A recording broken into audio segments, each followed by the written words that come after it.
설교를 해 오고 있습니다만은 설교하기가 가장 힘든 때가 언제냐면 절기 설교를 하기가 굉장히 힘이 듭니다. 예를 들어 성탄절이나 부활절이나 이런 때에 주제가 언제나 꼭 같기 때문에 그렇습니다. 특히 가장 설교하기 어려운 때는 5월달입니다. 5월달에 설교하는 것이 가장 어렵습니다. 특히 요즘 같은 때는 좀 더 그렇습니다. 지난 어린이 주일도 설교 준비부터 시작을 해서 설교하고 난 다음에 한 일주일 지나오면서 좀 마음은 좀 편하지 않았습니다. 왜냐하면 어린이 주일만 되면 성도 여러분들에게 뭐라고 말씀을 드립니까? 자녀 교육을 잘 시켜야 됩니다. 신앙 교육을 잘 시켜야 됩니다. 그런 말씀 드리잖아요. 지난주에도 3살 버릇 여든 간다 이런 제목으로서 말씀을 드렸는데, 근데 사실 이제 이런 설교를 하면, 이런 말씀을 드리면 또 좀 부담되는 성도님들도 계시잖아요. 근데 요즘 자녀들 부모가 교회 가자고 해서 어디 교회 갑니까 어디? 조금만 머리만 커지면 나에게도 신앙의 자유가 있는데 말이야.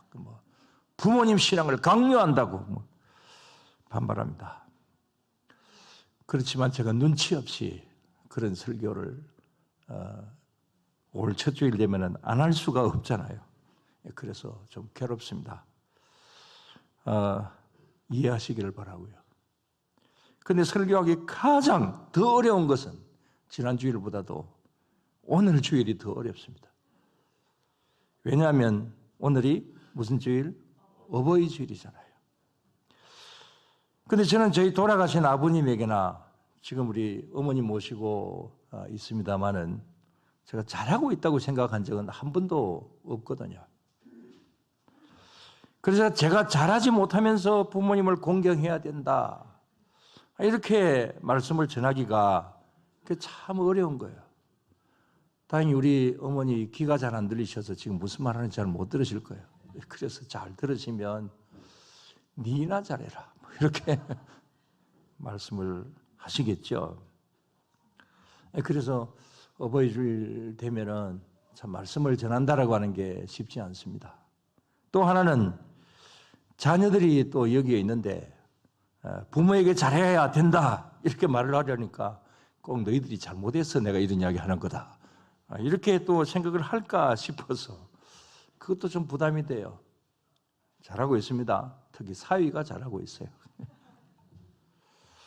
아무튼 이런저런 면으로 5월이 되면 참 설교하기가 쉽지를 않습니다. 또 가정에 대해서 말씀을 드릴 때도 가정에 대해서 저도 잘하지 못하면서 또 이런저런 말씀을 드린다라고 하는 것이 좀 그렇기도 하고 그렇습니다. 그러나 항상 설교는 여러분들에게만 말씀을 드리는 것이 아니고 제 자신에게도 설교하는 것이다, 이렇게 여러분들에게 말씀을 드리면서 저나 여러분들이나 오늘 또 본문을 통하여서 또 드리는 말씀들이 우리 모두에게 전해지는 말씀이다, 이런 면으로 말씀을 하나님의 말씀으로 받으시기를 바랍니다.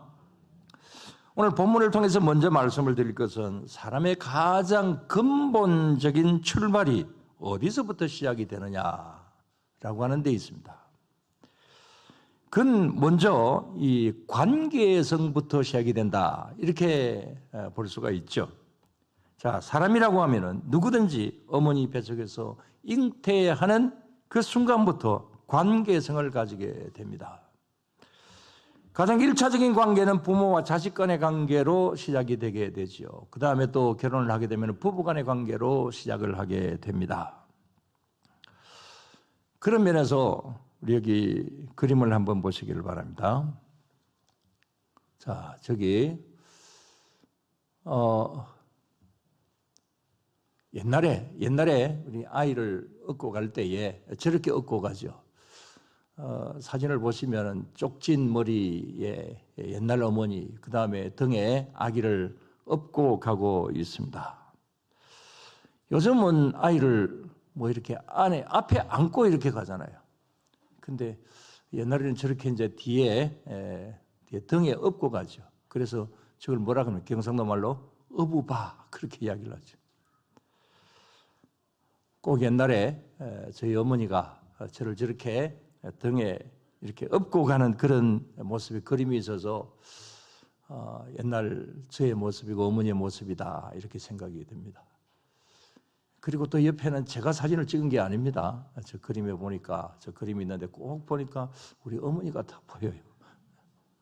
소파에서 잠들어 있는 그런 모습인 것 같아서 제가 한번 올려봅니다.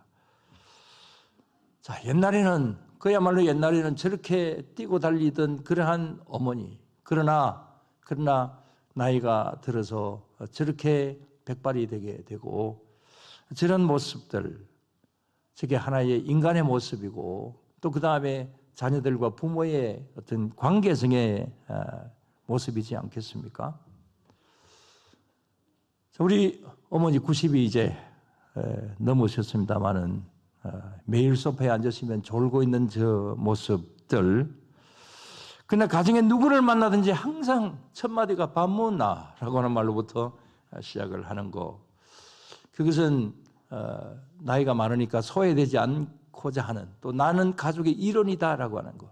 그 다음에 자녀들에게 무엇인가 내가 줄 수 있는 것이 있다고 한다면 준다. 그러나 줄 것이 뭐가 있습니까? 밥 먹나? 그것부터 시작을 해서 주려고 하는 어떤 그런 모습들.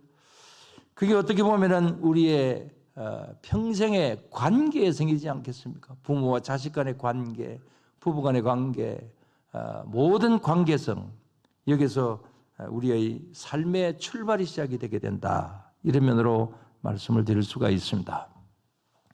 그런데 이 모든 관계를 잘하기 위해서 반드시 필요한 것이 있는데 그 필요한 것이 무엇이겠습니까? 그것은 바로 법입니다. 가정에 무슨 강력한 법이 있겠습니까만은 그러나 성문법보다는 불문법이 가정에서 있어야 되는 것이고 또 윤리와 도덕, 질서 이런 것이 우리를 관계성을 묶어주는 것이고 또 연결시켜주는 것이죠.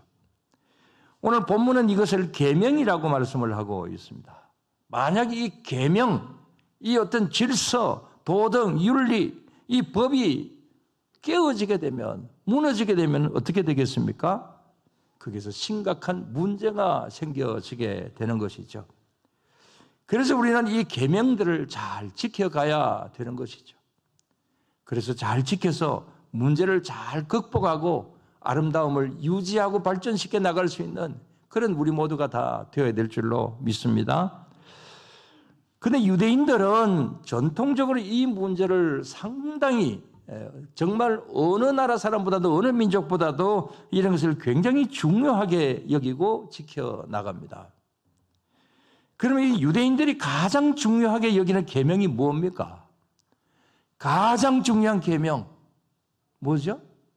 유대인들의 관점에서 또 우리도 마찬가지입니다. 뭡니까? 10가지 계명, 10계명이죠. 그 다음에 모세 오경입니다. 그리고 또 거기에다가 일상적으로 항상 매일매일 이런 것을 지켜야 된다라고 하는 그 규범을, 생활 법규를 613가지를 정하였습니다. 그래서 이건 모두를 다 합쳐서 토라라고 이렇게 이야기를 합니다. 자, 이것은 예수님 당시도 마찬가지였습니다. 예수님 당시에도 이 계명을 굉장히 중요하게 여겼습니다. 그런데 오늘 여기 본문에 보면 한 서기관이 평소에 이런 생각을 가지고 있습니다. 이 많은 계명들 중에서 어떤 계명이 제일 중요한 것일까? 이제 그런 것을 가지고 혼자 고민을 하다가 예수님에게 와서 질문을 합니다. 그래서 예수님도 이 서기관이 와서 질문을 하는 것을 보니까 다른 서기관이나 이런 사람들 예수님을 그냥 이렇게 얽어매기 위해서 질문을 하는 질문도 굉장히 많은데 이 서기관은 보니까 굉장히 질문을 진지하게 하고 있습니다. 그래서 예수님도 역시 성실하게 답변을 하십니다. 그것이 오늘 본문의 내용이죠. 자, 그런데 예수님은 이 서기관에게 어떤 대답을 하십니까? 어느 계명이 가장 큰 계명입니까? 이렇게 질문을 했을 때에 예수님께서 딱 한마디로 말씀을 하신 것은 뭡니까? 한 단어로 그것은 뭐다? 사랑이다. 이렇게 말씀을 하시는 거지요. 이 사랑의 개념이 이 모든 관계 속에서 지킬 가장 중요한 계명이다. 이런 말씀을 하시는 것이죠. 자, 그렇다면 이 사랑이 뭡니까? 사랑이 무엇냐고 물으신다면 뭘까요? 눈물의 씨앗이라고 말할게요. 사랑의 종류, 헬라식 사랑. 헬라 시대의 그 사랑의 개념은 어떨까? 여러분들 한번 봅시다. 보통 뭐 여러 가지가 있는데 네 가지로 좀 축약해서 볼 수가 있습니다. 자, 저 보이십니까? 자, 저쪽에서 저는 왼쪽이고 여러분들 보시면 오른쪽이죠. 자, 맨 처음에 에로스 사랑입니다. 자, 에로스 사랑이 무슨 사랑입니까? 저기 글이 보입니까? 한번 읽어봅시다. 육체적인 사랑, 육체적인 요구를 만족시키려는 감정이나 충동, 자기 만족을 위한 사랑, 자, 이런 것을 에로스 사랑이라 그럽니다. 자, 이것은 이 헬라의 예수님 당시에는 로마입니다만은 뭐 헬라 시대나 로마 시대나 꼭 같이 이런 사랑의 개념을 이렇게 설명을 합니다. 에로스 사랑이 있습니다. 그다음에 그 밑에 사랑은 뭐냐면은 필레오적인 사랑입니다. 읽어봅시다. 뭡니까? 우정, 지인 사이에 느끼는 애정이나 친분, 그 다음에 상호 교감에 기초한 사랑. 그 다음에 한쪽 편으로 스토르게 이렇게 말합니다. 자, 이 사랑은 어떤 사랑이냐? 가족 구성원 사이의 사랑 다 같이 읽어봅시다. 일원으로서 느끼는 책임감, 유대감, 그 다음에 공동체에 적용되는 제한적인 사랑, 그 다음에 맨 아래에 가장 중요한 사랑입니다. 무슨 사랑? 아가페 사랑입니다. 읽어봅시다. 존재의 가치에 대한 사랑, 대상의 가치를 이해, 인식함으로 대상을 존경하고 귀히 여김. 성경에서 주로 사랑을 표현. 이렇게 나와 있습니다. 자, 그러면 오늘 말씀에 나오는 사랑은 어떤 사랑일까요? 자, 지금 현재 표로 보여드리는 것은 뭐 교회에서 만든 표가 아니고요. 뭐 일반적으로 사회에서 통용하는 그러한 이제 표고 저기 나와 있는 내용들입니다. 그러면 이 성경 말씀에서 말하는 사랑, 특히 오늘 본문에서 말씀하고 있는 사랑, 이 사랑은 무슨 사랑일까요? 원래 이 사랑이라고 하는 글자가 4번 정도 나옵니다. 근데 이 헬라어 성경을 보니까 모두 다 무슨 사랑으로 되어 있을까요? 저 4가지 중에 정답이 하나 있습니다. 무슨 사랑? 아가페 사랑입니다. 자, 그래서 오늘 여기 말씀에 나오는 사랑은 아가페 사랑이다. 이렇게 보시면 되겠습니다. 자, 그렇다면 오늘 본문에서 주님이 우리에게 하라고 하는 사랑은 이 아가페 사랑으로서 조건 없이 주는 사랑. 주님이 우리에게 이제 조건 없이 주시는 사랑, 아무 대가를 바라지 않는 사랑, 아가페 사랑을 이야기를 합니다. 그래서 이 사랑을 위하여서 무엇을 다하고 마음을 다하고 또 무엇을 다하고 목숨을 다하고 뜻을 다하고 힘을 다하라. 이렇게 말씀을 주십니다. 이 사랑이 가장 큰 계명이다. 그런 말씀을 이 서기관에게 주시는 거지요. 자, 그런데 이런 사랑을 누구에게 하라고 하는 겁니까? 누구에게 이런 사랑을 해야 되느냐? 자, 이게 중요합니다. 오늘 말씀을 드리고자 하는 키포인트가 여기에 있습니다. 자, 주님은 이렇게 말씀을 하십니다. 첫째로 누구에게? 30절 말씀을 봅시다. 내 마음을 다하고 목숨을 다하고 뜻을 다하고 힘을 다하여 주 너의 하나님을 사랑하라. 자, 우리의 이 사랑, 아가페 사랑을 누구를 위해서 이런 사랑을 드려야 되는 겁니까? 하나님을 사랑해야 된다. 하나님 사랑입니다. 이것이 가장 첫 번째 되는 중요한 계명이다. 그런 말씀을 하세요. 자, 이 말씀은 10계명 중에서 1계명에서 4계명까지를 모두 다 합친 것을 이렇게 한마디로 요약해서 예수님께서 하시는 말씀이죠.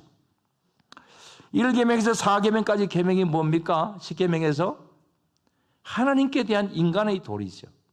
자, 하나님께 대하여서 우리 인간으로서 해야 될 도리, 그것을 딱 한마디 단어로 이야기를 하자면 뭐라고요? 사랑이다. 누구를 사랑? 하나님 사랑.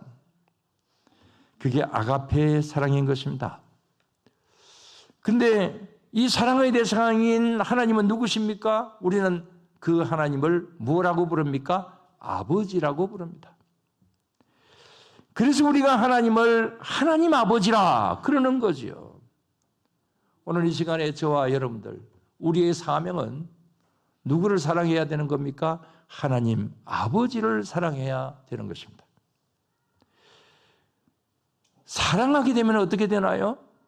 사랑하게 되면 한 번도 사랑을 안 해본 사람처럼 가만히 하세요. 사랑하면 어떻게 되나요? 보고 싶어집니다. 이야기하고 싶어집니다. 하나님을 사랑하게 되면 신앙생활은 재미가 있을 겁니다. 주일날이 기다려지고 교회 오면 즐겁고 주에 일하는 것도 기쁨으로 하게 되겠죠. 하나님을 사랑하시기 바랍니다. 교회 오는 것이 즐겁지 않으시면 하나님을 덜 사랑하는 격이 아닐까요? 자, 그 다음에 두 번째 말씀입니다. 이런 사랑을 가지고, 이런 아가페적인 사랑을 가지고 나누어 주라 그랬습니다. 누구에게? 이웃에게. 이웃에게 나누어 주라 말씀합니다. 이건 5계명에서 10번째 계명까지를 요약해서 하시는 말씀이기도 하죠. 자, 이 계명들이 뭡니까? 5계명에서 10계명까지 인간 대 인간으로서의 관계를 이야기를 하는 것이죠. 1계명에서 4계명까지는 하나님과 우리 인간과의 관계를 이야기한다면 5계명에서 10계명까지는 나와 너와의 관계, 인간 대 인간의 관계를 이야기를 합니다. 근데 이 인간 대 인간의 그 관계 속에서도 가장 핵심적인 것이 뭐냐? 가장 중요한 것이 뭐냐? 역시 뭐라고요? 사랑이다. 아가페 사랑이다. 이런 말씀을 주시고 있는 것이죠. 근데 이 사랑의 계명 중에서 첫 번째가 뭡니까? 인간 대 인간의 사랑 가운데서 첫 번째, 다섯 번째 5계명이죠. 자, 다 같이 내 부모를 공경하라. 부모 공경, 부모 사랑입니다. 오늘 사실 가장 중요한 말씀이기도 하고 오늘 어버이 주일이기 때문에 이런 말씀을 더 집중적으로 드리는 것인데, 자, 부모 사랑, 부모 공경, 당연한 일인 거죠.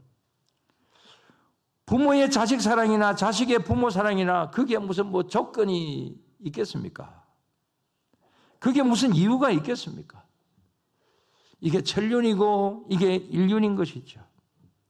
그러나 세상이 너무 각박하다 보니까 이런 천륜과 일륜을 어기는 좋지 못한 일들도 항상 거의 매일 뉴스에서 나오는 그런 모습들을 보기도 합니다. 자, 이런 어떤 문제가 생겨지는 것은 왜 이렇게 문제가 생겨지는 것일까요? 그야말로 조건 없는 사랑으로서 내가 무엇을 바라고 사랑하는 것이 아니라 조건 없는 사랑이 늘 항상 이런 가정 가운데서 이루어져야 되는데 왜 이게 잘 안 되는 것일까요? 왜 문제가 생겨지는 것일까요? 그건 갈등 관계 때문에 그렇죠. 가정이나 교회나 일반 사회나 어디든지 다 마찬가지입니다. 왜 좋은 관계가 어려워지게 되는 겁니까? 갈등 관계 때문에 그런 것이죠. 여러분, 갈등이 뭡니까? 간혹가면서 말씀을 드립니다. 자, 갈등이 뭐냐? 한번 사진을 한번 보여주세요. 저게 갈등입니다. 자, 꽃이 피어서 참 좋고 그렇습니다만은 저게 갈등이에요. 왜 갈등입니까? 가끔 어제 말씀드리기 때문에 잘 아시죠? 저게 뭡니까, 저게? 등나무고, 그 다음에 등나무고 칡입니다. 칡 갈자, 등나무 등자를 합쳐서 갈등 그러는 거죠. 근데 왜 칡하고 등나무를 이야기를 할까? 이 칡과 등나무가 만나면 칡은 항상 오른쪽으로 꼬아가고 등나무는 항상 왼쪽으로 꼬아갑니다. 그래서 서로 얽히면 절대로 풀 수가 없대요. 근데 실험을 해봤대요. 이 등나무를 왼쪽으로 꼬아가는 것을 가지고 오른쪽으로 가도록 이렇게 만들어 놓고 그 다음에 칡은 또 왼쪽으로 가도록 이렇게 만들어 놓았는데 그게 다시금 오른쪽으로 왼쪽으로 제자리를 찾아간답니다. 그래서 저 식물이 뭐 저것뿐만이 아니고 그런 어떤 왼쪽으로 꼬아가는 그런 식물도 있고 오른쪽으로 가는 식물도 있는데 그것을 좌권 식물, 우권 식물 이렇게 나누더라고요. 그런 식물들이 몇 가지나 있습니다. 아무튼 저렇게 서로 얽혀지게 되면 절대로 풀 수 없다라고 하는 거죠. 그래서 갈등 관계라, 칡과 등나무의 관계라 그렇게 말을 하는 겁니다. 혹시 여러분들에게도 뭐 갈등 관계가 있습니까? 그러면 여러분들은 칡입니까? 등나무입니까? 둘 다 되지 마시기를 바랍니다. 그러다 보면 둘 다 망하는 거죠. 꼬이기 전에 풀어야 되는 거죠. 그러나 푼다라고 하는 것도 그 참 굉장히 힘든 일입니다. 그래서 아무튼 갈등 관계를 만들지 않도록 우리가 노력을 해야 되는 것이죠. 그러면 가장 좋은 방법이 뭘까요? 갈등 관계를 푸는 가장 좋은 방법. 어떤 것이 가장 좋을까요? 톱으로 가서 배에 뿌리면 됩니다. 그러나 여러분 가장 좋은 방법은 사랑의 관계입니다. 아무 조건 없이 주는 사랑, 아가페 사랑입니다. 오늘 주님 말씀은 바로 이런 사랑을 하라고 하는 것이죠. 하나님을 그렇게 사랑하고 이웃을 그런 마음으로 사랑해라. 부모와 자식 간의 관계나 부부 관계나 또 뭐 다른 가족 관계나 같은 성도 간의 관계나 일반 직장 관계나 뭐 모든 면도 다 마찬가지겠습니다. 그래서 우리가 이렇게 베풀 수 있는 사랑, 위로는 하나님을 사랑하고 옆으로는 이웃을 향하여서 무엇인가 줄 수 있는 그런 사랑, 이런 사랑을 할 수 있도록 우리가 열심히 노력할 수 있게 되기를 주의 이름으로 축원합니다. 그러나 그래도 쉽지는 않습니다. 굉장히 힘듭니다. 예를 들어서 이런 사람들을 한번 보시기 바랍니다. 여러분 보통 인류의 4대 성인을 누구라 그러죠? 인류의 4대 성인, 일반적인 어떤 관점에서 누굽니까? 예수님, 공자, 석가, 소크라테스. 그러나 우리 기독교에서는 예수님을 4대 성인 중에 뭐 한 분인데 이렇게 이야기를 하지 않습니다. 뭐 성인의 반열에서 그렇게 이야기하겠습니까? 예수님은 뭐 성인이라 이렇게 그 속에 들어가는 것은 아니고, 자 저기에 저 사람들 책 보면 아시겠죠? 자, 맨 위에 있는 사람 누굽니까? 소크라테스. 옆에 누굽니까? 석가모니. 그 다음에 옆에 공자. 오늘 저 세 사람을 제가 지독하게 한번 비판을 한번 해보겠습니다. 여기 세 사람 다 훌륭한 사람들입니다. 정말 인류의 서성 분명히 맞습니다. 그러나 가정적으로 볼 때는 아주 문제가 많은 사람들입니다. 가정적으로 볼 때는 아주 빵점입니다. 예를 들어서 세계 역사상 효와 가정에 대해서 가장 많이 좋은 말을 많이 한 사람은 누굴까요? 누굴까요? 학교 다닐 때 공부 좀 안 했어요. 자, 공자죠. 예. 근데 이 공자를 가장 괴롭힌 사람이 누굴까요? 오늘 제가 시험 문제 많이 냅니다. 바로 공자의 아내입니다. 공자의 아내는 아들 하나 놓고는 송나라로 도망을 쳤습니다. 공자의 말 속에서 아내에 대한 이야기는 한마디도 없다고 합니다. 그 다음에 나우나가 말하는 테스형. 테스형이 누굽니까? 소크라테스. 소크라테스의 말을 가장 안 들은 사람이 누굴까요? 아니죠. 3대 악처가 있습니다. 여러분 3대 악처하고 한번 찾아보시면 3대 악처의 첫 번째 악처가 누구냐면은 소크라테스의 아내입니다. 두 번째 악처 모차르트의 아내고 그 다음에 세 번째 악처가 톨스토이 아내입니다. 그 중에서 제일은 소크라테스의 아내입니다. 이 악처라고 하는 말을 영어로 젠티피라고 하는데, 이 젠티피라고 하는 말이 소크라테스의 아내의 이름이 젠티피입니다. 헬라어로는 크산티피 이렇게 되어 있는데, 그래서 이제 이 소크라테스의 아내가 얼마나 악처였으면 지금도 악처라고 하는 말이 그 젠티피라고 하는 그대로 이름이 지금까지 전해져 올까요? 그만큼 악처입니다. 그렇게 보면 여기 계시는 남편 되신 분들 모두 다 감사하시기 바랍니다. 아무리 아내들이 뭐 바가지를 많이 끌고 그래도 공자나 이 소크라테스 아내보다는, 또 그다음에 모차르트나 이 톨스토이 아내보다는 낫지 않아요? 별로 대답이 없어요. 근데 이제 반대로 왜 이 아내들이 이렇게 되었을까요? 왜 이렇게 악처가 되었을까요? 그건요, 여기 이 세 사람 가정적으로 본다고 한다면은 뭐 공자나 소크라테스나 뭐 다 가정적으로 보면 정말 나쁜 사람들이에요. 자, 다시 한번 그 세 사람 올려줘 보세요. 먼저 공자를 한번 봅시다. 자, 공자는 아주 어질고 뭐 어질인 자를 쓰니까 자비롭고 그런 줄 여러분들 알고 계시죠? 그러나 사실은 아니랍니다. 공자는 굉장히 까다로운 사람이래요. 정말 너무너무 까다로워서 자기 아내에게 막 굉장히 스트레스를 많이 줬다고 합니다. 그리고 뭐 돈도 벌지도 못하고 맨날 책만 보고, 그 다음에 또 당시에 그 어떤 정치가들이나 그 사람들에게 가서 당신 이러면 안 된다고 뭐 그렇게 막 공격을 하고 그러다 보니까 맨날 쫓겨나고, 그래서 아내가 견디다 못해서 아들도 버리고 도망을 쳤대요. 그럴만 하지요? 소크라테스 훨씬 더 나쁜 놈입니다. 놈이라 그래서 굉장히 죄송합니다. 얼굴도 보세요. 굉장히 못생겼어요. 그 당시에 3대 못생긴 사람이 소크라테스랍니다.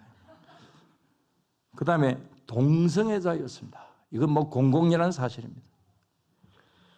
동성애자였고 오단벌을 1년 동안 입었답니다. 항상 맨발로 다니면서 지나가는 사람 붙들고 질문하고 그 다음에 토론하고 뭐 그랬대요. 그래서 소크라테스의 그 이제 가장 유명한 것이 뭡니까? 질문법이잖아요. 그래서 지나가는 사람 붙잡고 뭐 질문하고 자기 이야기하고 뭐 다 이렇게 이제 그러다 보니까 바가지에 바가지를 안 끌걸 수가 없잖아요. 옷 한 번 입으면 1년 간다니까. 그래서 오늘 소크라테스를 생각하면서 오늘 아침에 목욕하고 왔어요, 제가. 그 다음에 뭐 초파일이 다가오는데 석가모니 이야기 좀 해봅시다. 자, 석가모니 좋은 남편, 좋은 아버지 아닙니다. 29살에 아내와 자식을 버리고 자기 혼자 돌을 닦으러 산으로 들어갔습니다. 나쁜 남자입니다. 마호메트 25살에 40세의 돈 많은 혼자 사는 여인과 결혼을 했습니다. 아주 갑부와 결혼을 했어요. 그 이후 13번을 결혼을 합니다. 53세에 9살 소녀와 결혼을 했고, 심지어 양자로 삼은 아들의 이혼한 여인, 전에 자신의 며느리와 결혼을 하게 되기도 했습니다. 자, 이렇게 본다고 한다면 마호메트도 좀 뭐 그렇잖아요. 좋은 사람, 나쁜 사람. 일단 오늘 말씀드린 건 나쁜 놈이다. 그러나 뭐 이 사람들이 다른 면으로는 훌륭하죠. 다른 여러 가지 면으로 훌륭하지만, 그러나 일단 이런 면으로 볼 때는 정말 참 문제가 많다. 이런 면으로 이야기를 할 수 있는 겁니다. 그래서 저나 여러분들 웬만하면 감사해야 돼요. 왜냐하면 아무리 생각해도 이런 유명한 사람들보다도 제가 낫잖아요. 아닌가요? 여러분들의 남편, 여러분들의 아내가 더 낫지 않은가요? 아무리 아내가 마음에 안 들어도 공자나 소크라테스 부인보다는 낫지 않습니까? 오늘 반응이 전혀 없어요. 아무리 남편이 미워도 가정 버리고 떠나는 그런 뭐 석가모니나 공자나 소크라테스보다 낫지 않아요? 그러므로 우리 서로 감사하면서 살아야 돼요. 지금 이제 아내와 남편이 어디에 있는지 여러분들 한번 하늘나라가 계시면 하늘나라를 향해서 말씀하세요. 살아줘서 고맙다고. 김경태 장로님 이야기하세요. 살아줘서 고맙다고.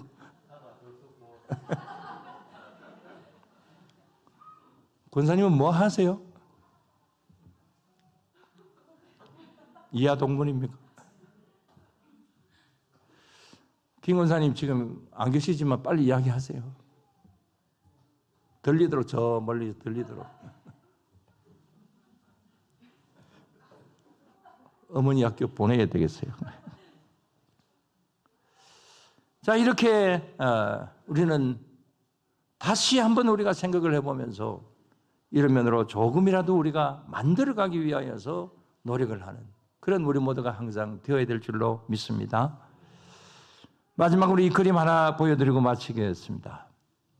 자, 저 그림 뭐 가끔 한 번씩 말씀을 이럴 때마다 드릴 때가 있습니다. 저 그림의 이름이 뭔지 아십니까? 반포지효라고 하는 그림 이름입니다. 자, 저게 무슨 내용이냐 하면 까마귀는 자기 어미가 죽을 날이 가까워져 오면 그때부터 먹이를 이제 어미가 둥지에 있고 먹이를 항상 이렇게 자식 까마귀가 물어다 준다고 합니다. 그러나 그냥 물어다 주는 것이 아니고 소화가 잘 될 수 있도록 자기의 입안에 넣어서 먹이를 아주 부드럽게 한 다음에 그런 다음에 이제 준답니다. 지난주에 말씀을 드렸습니다. 우리 외할머니가 그러셨다고 그랬죠. 쌀을 꼭꼭 씹어가지고 그래서 손자 손녀에게 주는 거. 저게 까마귀는 그런답니다. 그래서 되씹어서 어미에게 주는 효라고 하는 그런 말로서 반포지효 이렇게 이제 이야기를 합니다. 오늘 우리들에게 있어야 될 것이 바로 이런 모습이다. 반포지효의 모습이다. 자, 이게 단지 어머니에게만 하는 것이 아니라 자식에게만 하는 것이 아니라 부부간에만 하는 것이 아니라 정말 우리가 이웃을 향하여서 저런 어떤 마음으로서 그야말로 자기 어미를 위하여서 저렇게 효를 다하는 까마귀의 모습. 우리는 까마귀를 보면 기분 나쁘게 생각을 합니다만은 그러나 저 효정스러운 저 모습은 우리가 정말 본받아야 될 모습이다. 이렇게 볼 수가 있는 것이요. 우리 이 사회가, 우리 가정이, 우리 교회가 또 여러분들의 개개인 가정이 항상 이렇게 될 수 있게 되기를 주의 이름으로 축원합니다. 그래서 하나님의 사랑이 오늘 여기 본문에서 말하는 주님께서 말씀하시는 이 아가페의 사랑이 우리 모두에게 열심으로 노력하는 대로 더 많이 생산되어서 그래서 우리가 늘 항상 사랑의 도구요 평화의 도구로 사용될 수 있는 그런 가운데서 정말 이 5월에 아름다운 이 달에 더욱더 이런 면으로 아름다움을 창조해 갈 수 있는 그런 우리 모두가 다 되어야 될 줄로 믿습니다. 기도드리겠습니다. 하나님 아버지 감사를 드립니다. 주님, 저희들에게 좋은 날들 허락하여 주시고 다시 한번 이런 의미를 되새길 수 있도록 주님 도와주신 것 감사를 드리옵나이다. 그러나 주님, 어떤 날을 이야기하든 우리들에게 부족함이 있습니다. 연약함이 있습니다. 어린이 주일을 맞이하건 또 어버이 주일이거든 스승의 주일이든 부부의 날이든 어떤 날들 속에서도 우리에게 부족함이 있습니다. 오늘도 이 시간 우리 자신들을 다시 한번 돌아볼 수 있는 계기가 될 수 있도록 주님 도와주시옵시고 그러므로 인하여서 다시금 우리가 새롭게 되고 주님의 사랑을 어떤 면으로든지 펼쳐갈 수 있는 저희들이 되게 하여 주시옵소서. 그래서 하나님 앞에 인정받고 또 다른 사람들에게 칭찬받는 그런 우리들의 삶이 늘 되게 하여 주시옵소서.